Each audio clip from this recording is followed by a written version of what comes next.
Something happened to me at Chanctonbury Ring 12 years ago. I've been going back and forth about posting this for ages. I'm not really a paranormal person, I don't watch ghost hunting shows or anything like that. But I genuinely don't understand what happened to me and I've never quite been able to let it go. In autumn 2013 I drove up to Chanctonbury Ring on the South Downs in West Sussex, England to fly my drone. It was the fairly early days of consumer drones, if memory serves it was a DJI Phantom, and pretty huge compared to modern versions.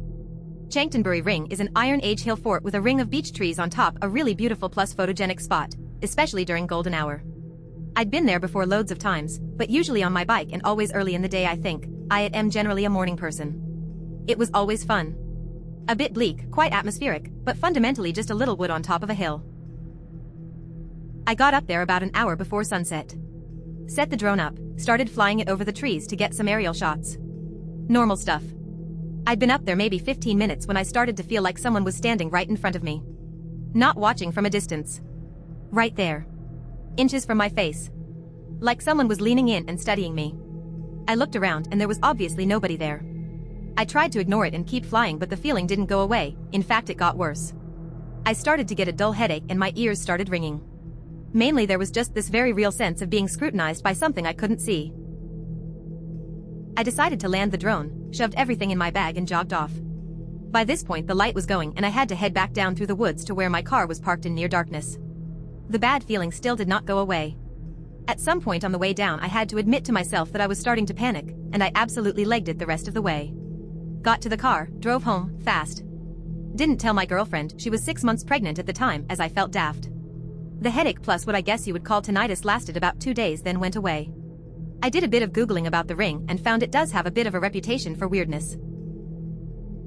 I didn't go back for 12 years, mainly because life happened, but I suppose also because I very much did not want a repeat of the experience. But I never deleted the folder of research I'd started. And recently my son, who's 12 now, found something about Chanctonbury Ring on his phone and asked me to take him there. I couldn't really say no, so we went, on a lovely sunny morning late last year. Nothing unusual happened.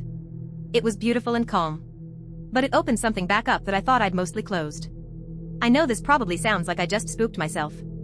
I've told myself that plenty of times. But I've been on a lot of places in the middle of nowhere, with or without a drone, at sunset. I wild camp a fair bit, and I've never felt anything even remotely like that. Has anyone else ever been to Chanctonbury Ring? Or had anything like this at sites with a bit of history? I've started reading about the ring again and its reputation very much continues, as long as you ignore the more obviously desperate for attention YouTubers, but I'd never heard any of that before I went in 2013. Live fairly local to Chanctonbury and have been there many times and have always felt at peace up there. Great views and a great walk along the South Downs Way. Not to say it doesn't have history, there is the old tale that if you walk backwards 7 times around the ring the devil himself will jump out and claim your soul. Has also been several instances of devil worship up there, but it's mainly just kids messing about. The ring also has a history of UFO sightings over the years. If you want spooky, head further west to Clapham Woods. Now that does have a vibe and has a dark history too. The word panic originally meant fear in woodland caused by the god Pan. I felt it once on Dundon Beacon, an Iron Age hill fort in Somerset.